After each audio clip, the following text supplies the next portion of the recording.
My Little Town, I do it every Wednesday morning, right about now. Brought to you by St. Luke's University Health Network. Great website, great app, sluhn.org. A big thank you to President Seipel and everyone at St. Luke's Monroe campus. Rose London and Major John Wheeler are here from the East Stroudsburg Corps of the Salvation Army. I've invited them in this morning to talk about everything the Salvation Army does here in East Stroudsburg. So good morning, Rose. Good morning, Gary. And good morning, Major John. Good morning. Great to see you, folks. Rose, let's start at the beginning. How long has the Salvation Army been in existence? Do you want to take that one, or should John take that one? Oh, I'll let John take that. Right. He's the major. John's the historian here? Okay.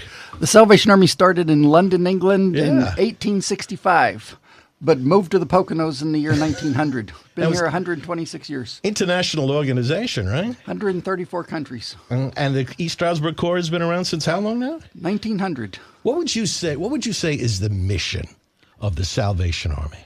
To preach the gospel of Jesus Christ and meet human need in his name without discrimination. All right. Are there weekly church services, sir? Definitely, every Sunday morning. And where do you do those? At the Salvation Army, 226 Washington Street. Now, is that where the store is as well? No, the store's up the street. All right. So you have two locations, right?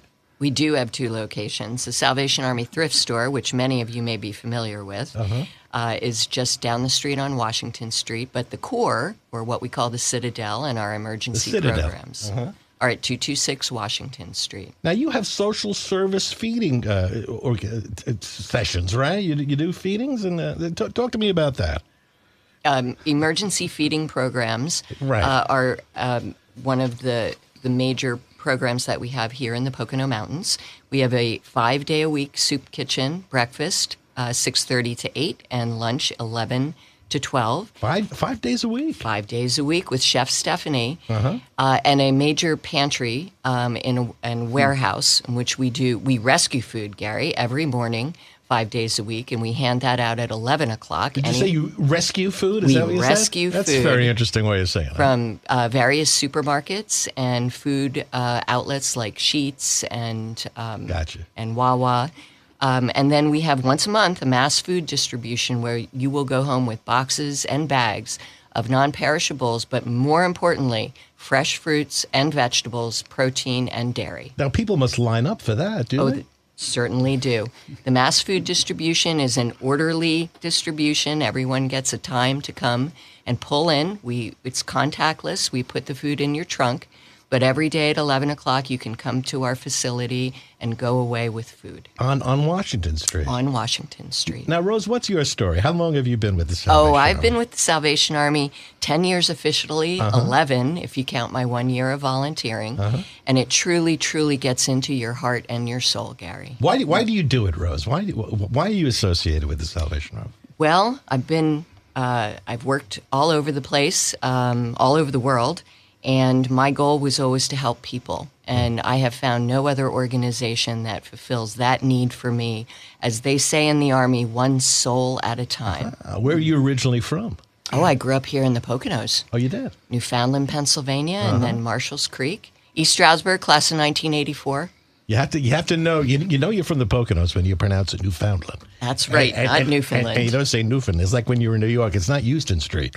No, Houston. It's Houston Street. Did you spend some time in New York City? 14 years in Manhattan, and it was an amazing adventure. But I had the call of the Poconos that kept swirling in my head. The call of the Poconos. I came back to its beauty and its amazing community. This community, Gary, is so generous in helping those in need.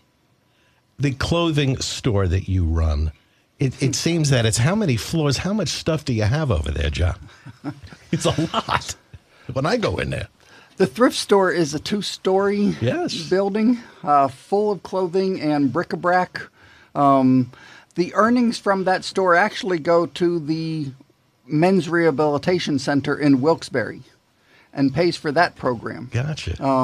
That is a 9-month in-house residential program for anyone who is having struggles getting their life together, primarily due to addictions, but it could be something else.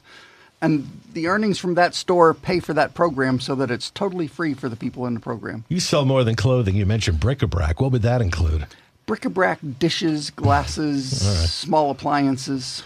And you're always taking donations, right? Always. You have a lot of what would you call them? Vats, containers in front of the Salvation Army. We call them hampers. Hampers, that's what it is. That's the best word for it. And people must be dropping stuff off 24 hours around the clock, right? It's continuous, which is a wonderful thing. And I see you got a sign out there that says, "Thou shalt not steal." Have you had a problem with people just going through that stuff? You have both sides. You have people who leave stuff that isn't usable, and then you have people take stuff that is usable. Yeah, right. Not really helpful to us at all. Not the way it goes, right? Do you have too much stuff? Ever have too many clothes? There is no such thing as too much. The Salvation Army system has outlets for everything that's donated. Okay. What would you say is the biggest misconception about the Salvation Army? Great question. One I haven't gotten before. I'll jump in, that we are only the thrift store. Right. And I remind people and welcome anybody who would like a tour of our facility, which right now is under some minor renovations. But please come on down to 226 Washington Street. Let me show you what we do. Meet some of our guests that come for our services and our amazing staff, most of whom have been there longer than I've been there, some for 2, almost 3 decades. Are they mostly volunteers, Rose? Well, we have a small staff of just about 12 people. And then, yes, Gary, we need volunteers all the time. All the time, right. Do you still do what they call the Red Kettle campaign? Definitely. Every year. And do you dress up as Santa, John? No. The Salvation Army doesn't generally do Santa. I thought they did. Huh? That is the Volunteers of America in the New York City area. That's a whole other thing going on. Yeah. But, you're ringing that bell, and you have the setup there with the bucket, and it's an annual event, right? It's a great fundraiser, over 100 years old. Well, we have the big kettle stands, but I do want to remind everyone, we have countertop kettles at most stores and sometimes restaurants around the community. Every penny you put in the red kettle counts toward helping a person with food or shelter or just a kind word when they come through our door. Does the Salvation Army receive any other funding besides these donations that you get from citizens?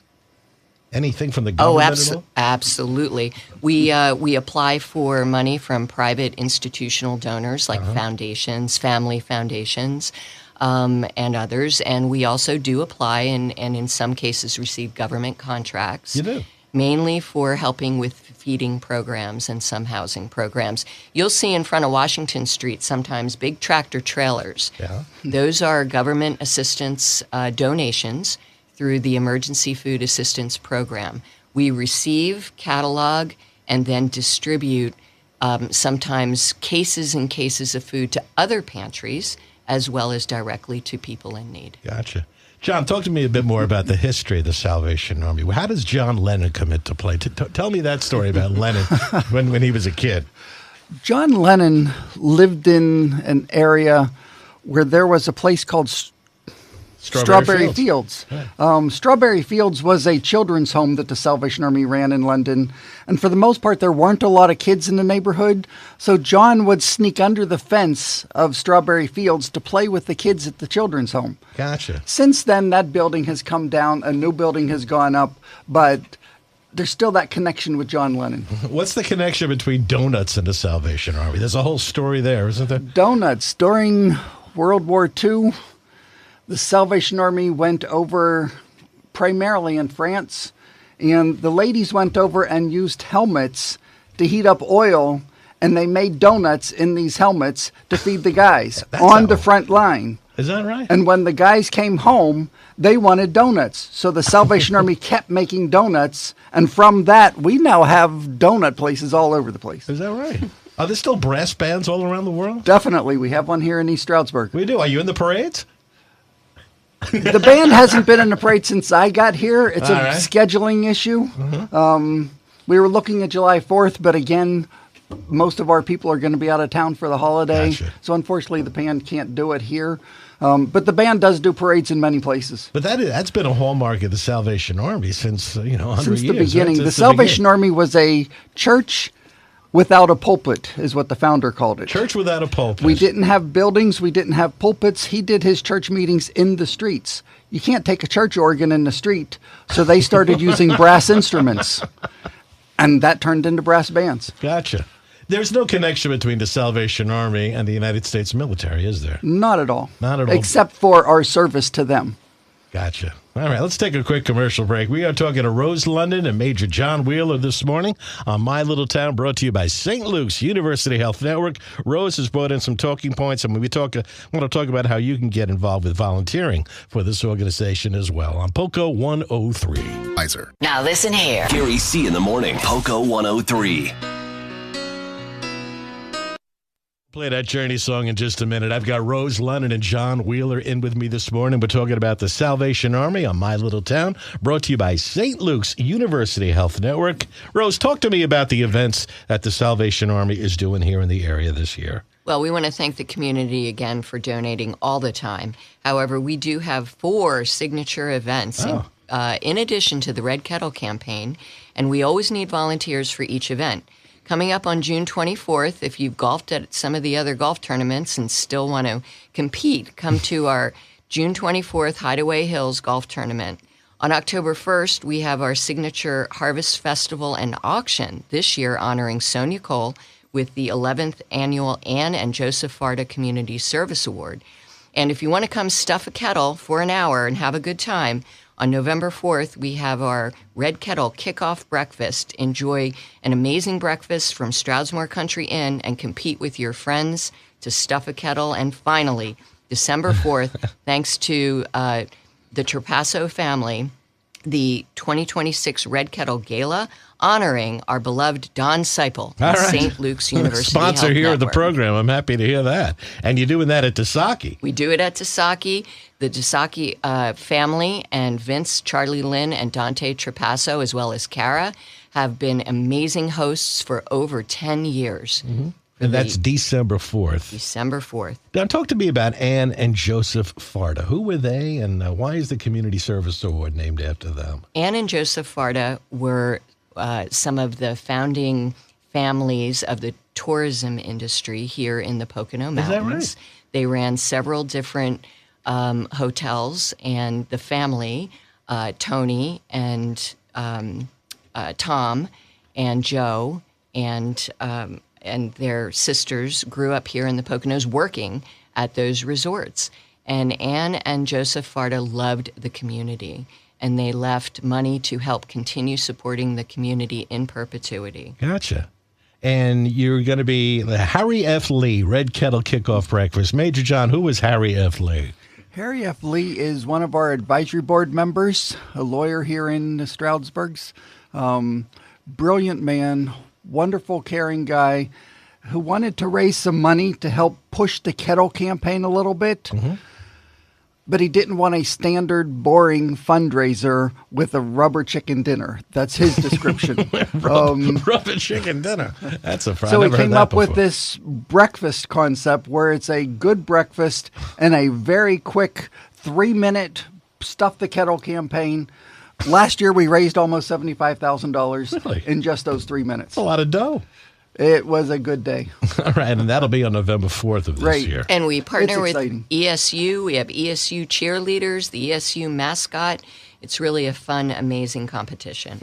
You really are great with the names. You remember a lot of names there, Rosa. Your recall is terrific, and you know so much about the history of the area. Isn't it so fascinating, the history of the Poconos? The history is fascinating, and I'd like to put in a plug for the Castle Inn tour by our friend Scott Fabian. Okay, go ahead. And, go down to the Castle Inn, take this amazing tour to learn all about Fred Waring and the Pennsylvanians and the kind of tourism history of the Delaware Water Gap. Gotcha. And he was the father of the blender, is that right? Yeah, the father of the Waring blender and the Pennsylvanians. And you were telling me they have a whole bunch of Waring blenders? They have a sample or an example of every Waring blender ever in existence. And they do that at 2 o'clock, I believe. Is that on Saturdays? On Saturdays and Sundays, or you can call Scott at the Castle Inn. Yeah, he'll just meet you down there. He'll meet you down there. And it's dog-friendly, I understand. Dog-friendly. I can bring Louie to that. Well, you put in a plug for your friend, Scott, and that's very nice. Let's say one of my listeners wants to volunteer for your organization. What would they do? Easiest way is to call us, 570-421-3050, and ask. You got to repeat that number again. 570-421-3050. 3050. Okay. Ask to talk with Kira. Kira handles volunteers for us She'll now. set you up. Yeah. Well, this has been very interesting. Did we get everything in, Rose? I'm happy I met you at the Safe Monroe Gala. We could put this together. Yep, we are delighted to be here, Gary. Thank you for all you do for our community. You got it. Thanks so much for coming on. Major John, nice to meet you. And Rose, thanks for coming in this morning. Thank you. Thanks, Gary. My Little Town brought to you by St. Luke's University Health Network. A big thank you again to President Don Seipel and everybody down there. Next week, what do I got? Ooh, someone from St. Luke's is coming up. Also coming up later in June, Amy Leiser will be here from the Monroe County Historical Association. They have done a lot of work on that building, and it's been a while since Amy's been on the show. So she'll give us an update on what's going on over there on POCO 103.